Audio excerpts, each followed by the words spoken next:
Bueno,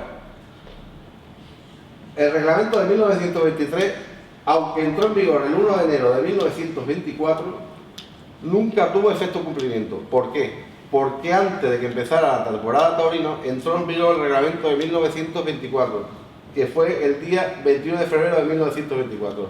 La temporada taurina ese año empezó el 9 de marzo. El primer festejo que hubo en plazas de primera categoría, que es donde se aplicaba el reglamento, fue el 9 de marzo de 1924. Por tanto, nunca se aplicó el reglamento del 23. Se aplicó el del 24. ¿Vale? Y dice, y el resto del reglamento del 24 dice, serán sus preceptos aplicables de obligatoria observancia en plazas de primera categoría, clasificándose como tales la siguiente. Ahora os dice las plazas que eran de primera categoría en aquella época. Esta plaza que estáis viendo es la plaza del Torín, es la Barceloneta, que ya no existe. En Barcelona las plazas eran Madrid y Vistalegre. Barcelona, Barceloneta, Las Arenas y Monumental. La única capital de España que ha tenido 3 plazas fijas en activo ha sido la Madrid, la única capital. La única, las 3 en activo. Unas se celebraban más festejos y otras menos, pero las 3 en activo. ¿Vale? Barceloneta, la Arena y la Monumental. Y llega Montilla y Después, plazas de primera categoría en Sevilla, Valencia, Bilbao y Zaragoza. ¿Vale? Para demás plazas sería aplicable al prudente arbitrio de los señores gobernadores civiles. Eso que todo lo que veáis en cursiva es que está copiado de los reglamentos. Yo no me lo invento yo, está copiado. Eso quiere decir que no se aplicó nada que en plazas de primera categoría. Hasta que se publicó el reglamento de 1930, que como he dicho antes, lo hace ya general para todas las plazas de España, permanente y no permanente. Bueno, entonces la actuación de los veterinarios como asesores del presidente en la práctica no tuvo lugar hasta la entrada en vigor del reglamento del 24, ya te lo he dicho antes, que lo sitúa en el pacto presidencial. Y dado que el reglamento del 23 nunca tuvo aplicación, anteriormente al año 24 los veterinarios debían estar en asientos próximos a la presidencia, o sea, no formaban parte de la presidencia ni eran asesores de la presidencia. Yo creo que he demostrado históricamente que los veterinarios empezaron en el año 24 su actuación. Aquí he puesto una serie de presidencias antiguas para que veáis para que veáis las presidencias. Esto es en Serradilla y ahí hay un señor con un sombrero cordobés que es el presidente. ¿Y los asesores dónde se sitúan? ¿Dónde están los asesores? Los dos a la izquierda. Ese no es un asesor, pero esos dos sí. los del tricornio tampoco. A la izquierda, los dos a la izquierda del presidente. ¿Lo veis? Eso es lo que yo pienso, ¿eh? Después aquí hay otra esta es de Candelario, me parece. Y ahí se ve claramente que hay una a la izquierda, que es el cura, y una a la derecha. Y esta es una presidencia, esta es el palco real del puerto de Santa María de 1912, que se llamó Corrida Regia, porque iba a ir Alfonso XIII a inaugurar el palco, después no fue nunca. Lo inauguró después Juan Carlos en el año 82. Y entonces el Borbón se fue de cópita a unas bodegas y no llegaba. Y entonces el cuarto toro mandó al presidente del Senado y del Congreso, que se ve ahí, y se situaron los dos, lo dice el de la ABC, ¿eh? Los dos se situaron a la izquierda del presidente.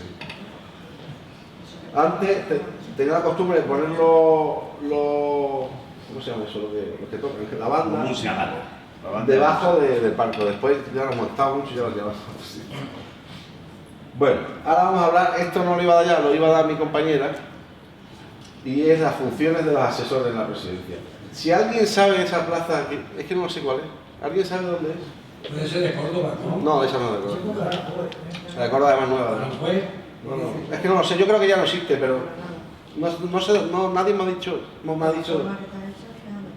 decir. Debe ser andaluza, pero ¿de dónde? No lo sé. Yo creo que ya no existe. Parece andaluza. Bueno, las funciones de la ciudad en la presidencia. Los asesores tienen unas funciones. Aunque no parezca mentira, parece que no hacemos nada, pero sí, hacemos muchas cosas más. Y hay veces que más de las que quisiéramos. Y entonces, las características de un asesor tienen que ser las siguientes. Principalmente rigor y firmeza. Rapidez y serenidad. Tienes que estar rápido y tienes que estar sereno para decirle el dictamen al presidente, porque el presidente también se pone muy nervioso. Entonces, si se pone muy nervioso el presidente y nos ponemos asesores muy nerviosos, entonces ya... Después, expresión clara de los argumentos técnicos. Coherencia a lo largo de la corrida, eso hay que ser muy coherente. Si das 2 orejas por esto, pues tienes que dar otra razón. No puede... Y eso es muy difícil. Y después, discreción, que es fundamental. Tienes que estar allí, pero que no se te note. A mí, cuando estoy, es que lo que me gusta es que se me vea, pero que no se me note. Y la dimensión artística no entra dentro de estas características al ser muy subjetiva. Funciones de asesor técnico en materia artística también en la residencia. Hablamos mucho de la lidia, pero hay que saber lo que es la lidia. Yo he cogido una definición de José Antonio del Moral, que escribió Cómo ve una corrida de toros, que me ha gustado. Dice: la lidia es el aprovechamiento inteligente de todas las raciones espontáneas del toro, combinándolas con las que provocan los toreros. A mí me ha gustado, hay otras muchas.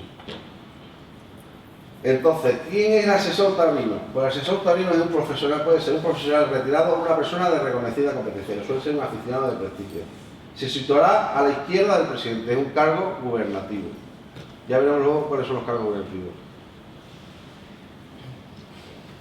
¿Qué hace este señor? Pues valora la actuación artística de los toreros, siempre contando con el beneplácito del presidente.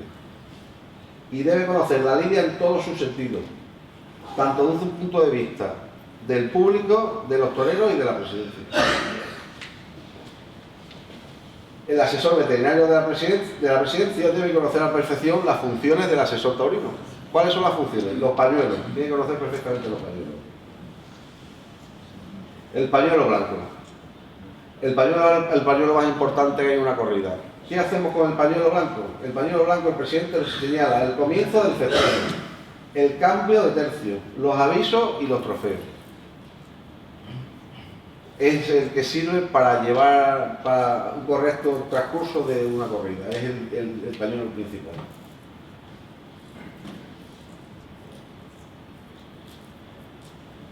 El pañuelo verde sirve para devolver al toro a los corrales.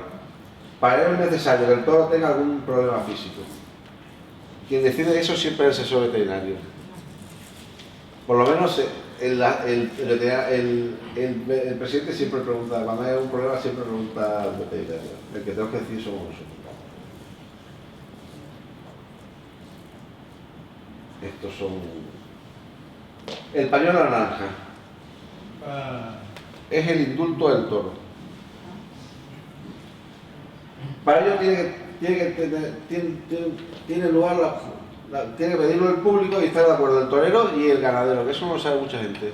Se ponen de acuerdo, el torero le pide permiso al ganadero y después ya incita a la gente para que la gente empiece a pedirlo. Pero eso es así. Estoy pidiendo la oreja, es un toro muy bonito. Todos con cuernos.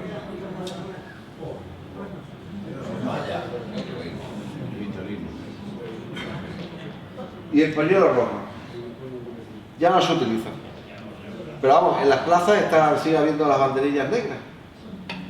Pañuelo rojo se pone las banderillas negras al toro, no se utiliza y está reglamentado, el reglamento del 96 habla de las banderillas negras, lo que pasa no se utiliza.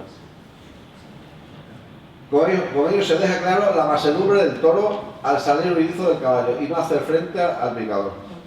No se utiliza y me parece muy bien. Son unas banderillas igual que las otras, lo que pasa es que el largo de la puya es mucho mayor.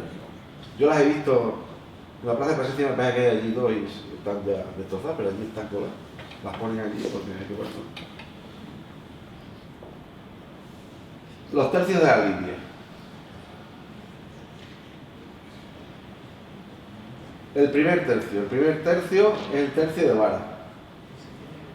Después que la red haya sido toreada con el capote por la espada, se pica al toro vigilando las rayas perimetrales.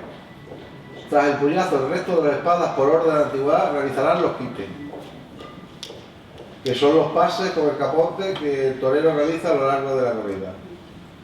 Tiene lugar entre el tercio de vara y el tercio de banderilla, que es el segundo tercio. Esta es una lámina de Goya que nos muestra un toro descomunal enfrentándose a un caballo tan grande como él, que era cuando no había peto y tenía mucho valor los picadores, que eran los más importantes de una corrida. Iban de oro y los demás iban de nada. Los únicos que iban de oro eran ellos. Sí, sí, pero antes solo ellos iban de oro, solo ellos. Esto picando un toro, bueno, citándole. Estos los monosabios, que son artistas, yo no entiendo cómo se puede hacer. Son capaces de ponerse detrás de un caballo y hacer lo que hacen. Eso cuando apareció el peto, que fue la salvación de los caballos. Bueno, las veces que tiene que entrar el toro al caballo depende de la categoría de las plazas. En las plazas de primera categoría se exige un mínimo de 2 puyazos.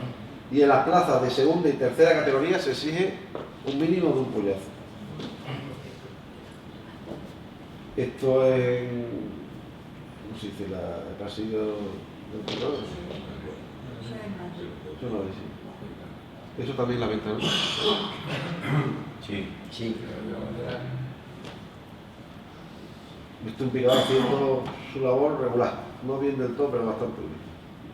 El segundo tercio del tercio de banderilla. Sí. Los subalternos juegan un papel importantísimo en el tercio de banderilla. El tercio de banderilla sirve para ver por qué pitón embiste el toro.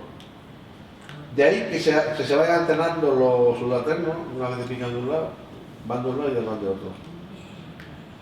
Hay que poner mínimo 4 y máximo 6, atendiendo al reglamento. Pero lo que pasa es que cuando pone las banderillas el maestro, el presidente, los presidentes suelen dejar que pongan 4 pares. Si quiere el presidente. Yo he estado con presidente y no se lo ha permitido.